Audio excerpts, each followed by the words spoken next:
పశ్చిమాసియాలో America Iran మధ్య ముదురుతున్న యుద్ధం ఊహించని విధంగా ప్రత్యక్ష దాడులకు దారితీసింది.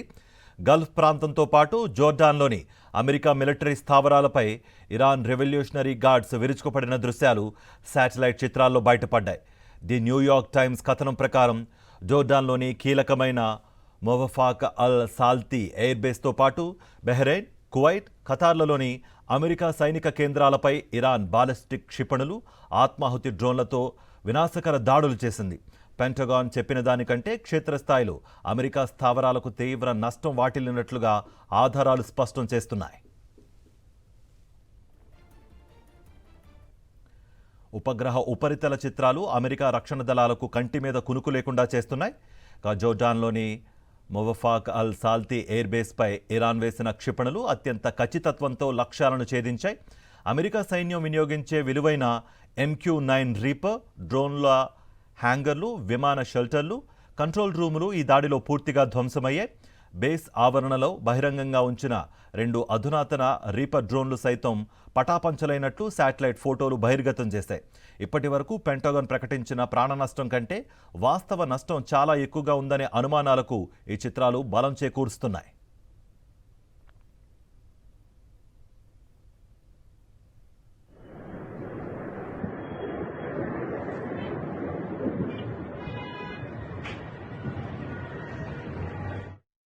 కేవలం జోర్డాన్ మాత్రమే కాదు, పర్షియన్ గల్ఫ్ వ్యాప్తంగా ఉన్న అమెరికన్ మిలిటరీ స్థావరాలను ఇరాన్ టార్గెట్ చేసింది.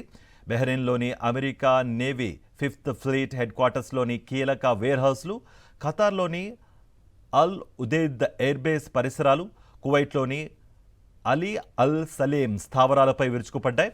ఇరాన్ ప్రయోగించిన సూసైడ్ డ్రోన్లు, మిలిటరీ రాడార్లను, పరికరాల నిల్వ కేంద్రాలను ధ్వంసం చేశాయి. అమెరికా వైమానిక దాడులను తట్టుకుని ఇరాన్ ఈ స్థాయిలో ఖచ్చితమైన లక్ష్యాలతో ప్రతీకార దాడులు చేయడం వాషింగ్టన్ యుద్ధ వ్యూహకర్తలను దిగ్భ్రాంతికి గురిచేసింది.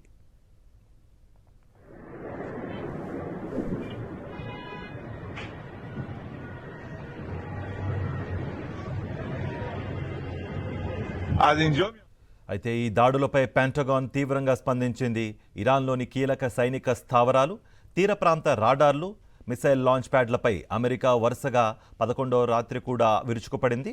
శత్రుదేశం నుంచి వస్తున్న ప్రమాదానికి తగ్గించేందుకే ఈ దాడులు చేస్తున్నామని యుఎస్ సెంట్రల్ కమాండ్ వెల్లడించింది. ఇరు దేశాలు పరస్పరం సైనిక స్థావరాలనే లక్ష్యంగా చేసుకుని వినాశకర దాడులకు దిగుతూ ఉండడంతో పశ్చిమాసియాలో మునుపెన్నడూ లేనంతగా యుద్ధ భయాలు అలుముకున్నాయి. ఇరాన్తో యుద్ధం ముదురుతున్న వేళ గల్ఫ్ ప్రాంతంలో తన మిత్రదేశమైన సౌదీ అరేబియాకు అమెరికా బిగ్ ఆఫర్ ఇచ్చింది. సౌదీ అరేబియాలో పౌర అవసరాల కోసం అణురంగాన్ని అభివృద్ధి చేసేలా 30 ఏళ్ల కాల పరిమితితో కూడిన 123 ఒప్పందంపై ట్రంప్ సర్కార్ సంతకం చేసింది. ఈ ఒప్పందం ప్రకారం అమెరికా కంపెనీలు సౌదీలో అణు సాంకేతికతను, పవర్ ప్లాంట్లను నిర్మించుకోనున్నాయి. అంతేకాకుండా ఉమ్మడి అధ్యయనం తర్వాత సౌదీ అరేబియా సొంతంగా యురేనియంని శుద్ధి చేసేసుకునేందుకు ద్వారాలు కూడా తెరుచుకున్నాయి. ఇరాన్ అణురంగాన్ని నిర్వీర్యం చేసేందుకు యుద్ధం చేస్తున్న అమెరికా సౌదీకి అణుమార్గాన్ని సుగమం చేయడం గల్ఫ్ రాజకీయాలలో కీలక మలుపుగా మారింది. అయితే సౌదీతో అమెరికా కుదుర్చుకున్న ఈ అణు ఒప్పందంపై అమెరికన్ కాంగ్రెస్, నిపుణులు, అలాగే ఇజ్రాయెల్ నుంచి తీవ్ర వ్యతిరేకత వ్యక్తమవుతోంది.